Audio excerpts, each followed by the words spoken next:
Hi there, and welcome to my YouTube channel. My name is Vidhi, and I like talking about all things beauty.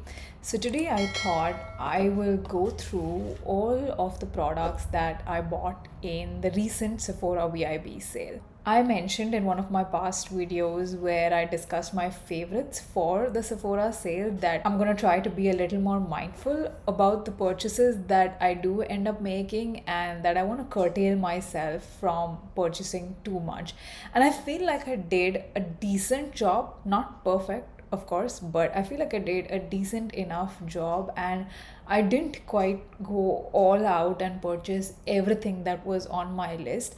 I sort of curated my list quite a bit and I purchased these products. So I've had a chance to use only a couple of them so far. I haven't used all of them, but I thought I'll just quickly chat with you guys and tell you about all the things that I bought. And I thought it would also be fun at the end of the video to actually go through some of the products that I purchased in the previous Sephora sale and tell you a little bit more about what I think of them now. So the first product that I purchased was the Best Skin Ever concealer from the Sephora collection.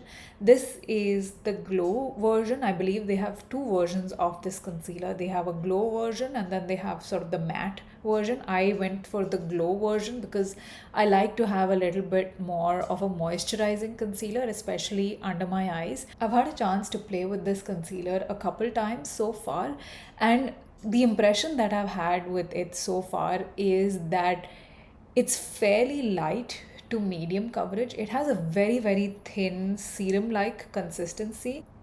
So it's very thin and very blendable, very easy to use, and I would say this is more suited for sort of an all over base than it is for an actual under eye concealer, because for an under eye concealer I think you need a little bit more coverage than what this provides. But then again, I've only used it a couple times and maybe you are able to build it up. I haven't given that a go. This is the concealer that I have on today. Basically this is what I used as my base and I find that it actually looks really nice. But would I recommend it as a concealer? I'm not entirely sure just yet.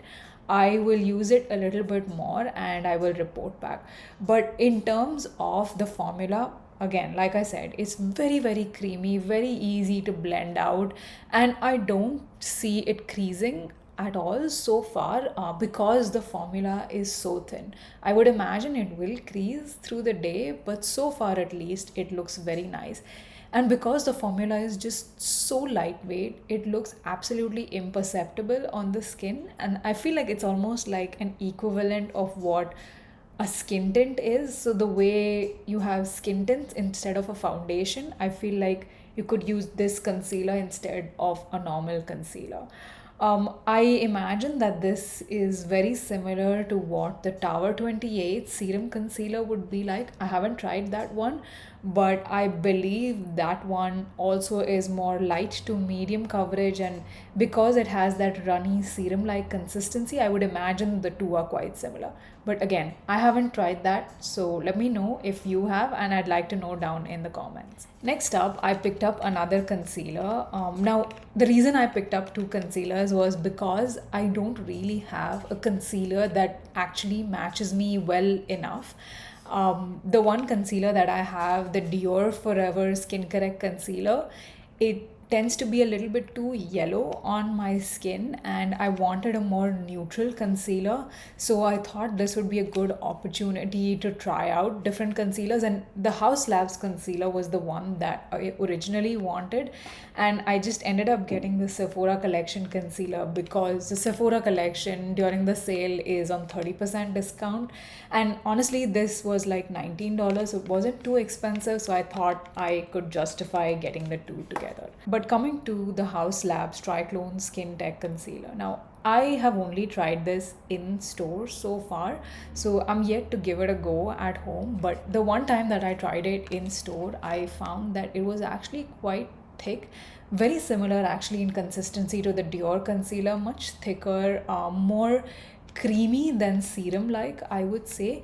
But because of that, it actually stayed under the eyes and it provided the necessary coverage that I needed under the eyes. again, I'm yet to use it, so I will report back on how I enjoy it. Whether it works on the rest of the face or not, I will let you know. But I'm definitely very excited to use this. In terms of the shades, I must say that House Labs has one of the most confusing shade ranges, but once you get around that confusion, I actually think you could find a really, really good match. In addition to this, I also tried out their foundation, and I think it took me a good half an hour to figure out their shade range and then find the right match for myself. But I feel like I found a match in the foundation that's my best match so far. The reason being is that I have fair skin, but I have a very true warm undertone. But in addition to a warm undertone, I also have some redness in my skin, which sort of leans more towards the pink undertone, right? So in that situation, if I actually use a true warm foundation or a true warm base, it almost ends up making me look a little bit not so well. And that's the reason why I need sort of more of a neutral undertone when I'm picking out a foundation. And that is not very easy to come by because a lot of foundations are either pink or more warm undertones. And I found that House Labs, specifically the foundation but also the concealer, I was able to find one of the best matches in terms of my shade thus far. So I'm very excited to use this. I will report back as to how I enjoy this. Now, another House Labs product I ended up purchasing was the lip crayon in the shade Peach Matte. I must say that House Labs is definitely a brand that I'm very, very interested in because amongst the 5 or 6 products I've actually got, the 3 of them are House Labs products. So it's definitely a brand that interests me quite a bit, and I think they have some really cool, very unique products. So as I mentioned, this is the lip crayon in the shade Peach Matte. Now, the reason I ended up purchasing this shade is because I saw Alia Bhatt, an Indian actress, using this shade at an event, and it looked absolutely stunning on her. It looked like sort of a peachy brown shade, and it was working well with her Indian skin tone. Now, granted, anything that she wears looks good on her, but still, I wanted to give it a go because I don't really have any brown lipsticks. Maybe a couple nude lipsticks, but I don't have any brown or peach lipsticks that work well for me. So I got this in the shade Peach Matte, and I'm actually very, very happy with how this shade looks. It's a little bit peach, but it's more so a brownish orange. Now, again, I don't know if this shade is going to work for me. I haven't had a chance to try it out, believe it or not. But I am excited to see how it looks. In terms of the formula, I have to say the formula is very, very creamy and it gives pigment in just one swipe. But how that wears in terms of comfort, that's something I will have to report back on. Another thing is the packaging. In all honesty, I'm not the biggest fan of this packaging. It is meant to sort of mimic a lipstick and a lip pencil in one by having that pointed tip, but I feel like in this kind of situation, it's doing neither very well. But I think that's a very small concern because over time, this point is just going to blunt out, and hopefully, that should not be an issue. Since we are on House Labs, I will also talk about the third House Labs product I purchased. I got the Color Fuse blush in Hibiscus Haze. This is a powder blush, but it's more of a luminous powder blush without actually having a sheen in it. So it doesn't have any glitter running through it per se, but it does seem to have more of a satin finish. And this is something I really enjoy in blushes. I own a Pat McGrath blush, which has a similar satin finish, which I really, really enjoy and I look forward to using. Especially lately, given that I barely reach for powder blushes, I thought that this kind of a satin blush would be a nice addition to my collection that will actually make me reach back into some of my powder blushes. And specifically, I picked out the shade Hibiscus Haze because this is more of a berry tone. It does look pink, but it is more of a deeper pink, so it's leaning more berry, and that's not a shade of blush that I have in a powder formula. So I thought that this would fit well into my existing collection, and I haven't had a chance to use this, so I will report back on how I enjoy it. But I will say that this packaging is absolutely stunning, and it is nice to be able to see the color of the blush on top as well. The final product that I picked up is the Makeup by Mario's Softsculpt Transforming Skin Enhancer. Now, this is a product that has been on my wish list for at least a year, if not longer. And I have to say, I refrained for quite some time from actually getting it because it's not exactly cheap. But when I went into Sephora and I actually tried it on and I swatched it, I found that this shade, the shade light medium, is actually very different to the products or the bronzers that I own in my collection.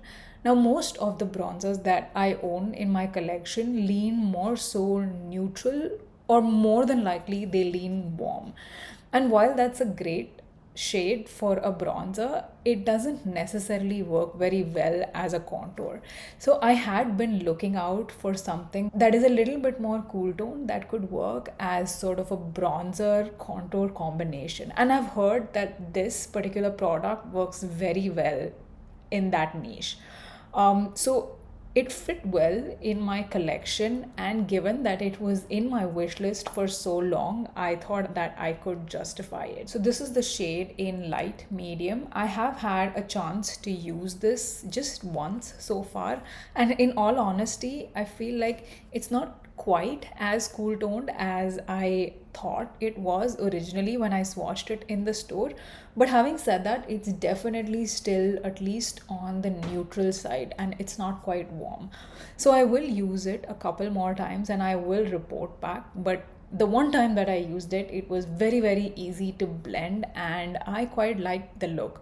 So we'll see how I like it over time and I will report back. So those were all the products that I purchased in this Sephora VIB sale. Now let's just do a quick roundup of the products that I purchased in the previous Sephora VIB sale and what I think of them. So the first product I have is the Sephora Collection Deep Cleaning Brush and Sponge Shampoo. A very, very basic product, nothing major to report here. It does its job, it cleans my brushes well. I do go in with this 2 times and I do find that the Real Techniques brush cleaner works a little bit better than this. It's a little bit easier to clean my brushes with that one. But having said that, I have no complaints against this one so far. I think it's perfectly fine and I will continue to use it. Next up, I have the Ceramidin Skin Barrier Moisturizing Cream by Dr. JART. This is an empty at this point and I will soon feature it in an empties video. This is my husband's favorite moisturizer. I have a backup for him already and we both love it. We continue to use it, and not just in this Sephora sale, but I imagine we will be picking this up in many, many Sephora sales to come. I have reviewed this beforehand, and if you were looking for a more in-depth review, I will link a video here in the cards. Next up, I have the Paula's Choice 1% Retinol Treatment. This, I think, was by far my favorite product that I picked up in the previous Sephora sale. This was one of the most effective over-the-counter retinols that I have ever tried. And I must say that this is not a product I would recommend for beginners, but if you're really looking for a retinol to step up your retinol game, just get this product. Truly, it helps brighten your skin. It even helped lighten my hyperpigmentation a little bit, and it really helps just to normalize my oily combination skin. But I have to say that you really have to go slow with this product. I only used it 2 times a week, and that in itself was a lot. If I used it anything more than that, it would end up causing irritation. But only after maybe like 4 or 5 months of use, I was able to move it up to 3 times a week. But regardless, an excellent retinol product. I did not repurchase this in this sale just because I wanted to try out another retinol so that I can review something different for you guys. But if I wasn't reviewing another product, I would happily go back and get this. Another Paula's Choice product that I picked up in the last Sephora sale is the Skin Perfecting 25% AHA and 2% BHA exfoliant peel. This is an exfoliating peel that is very unique in the sense that it doesn't irritate my skin.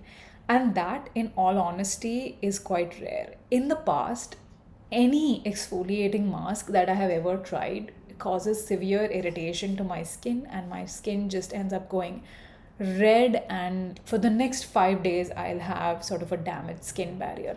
But this does not do any of that. This exfoliates my skin, but it does so in a very gentle manner.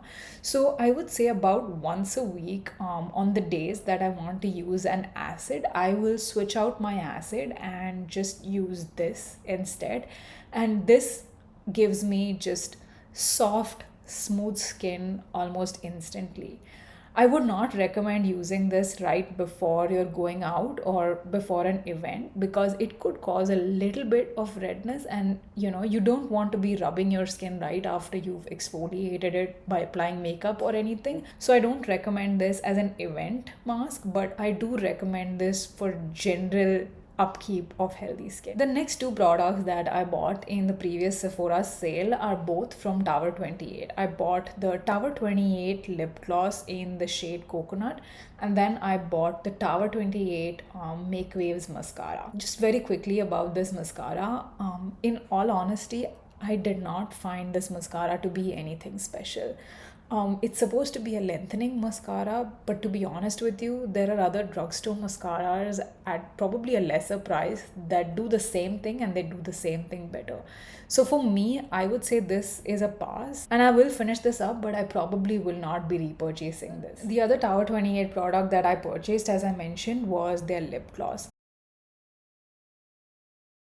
I have to say, this is one of my most favorite lip glosses that I own, especially in the shade Coconut.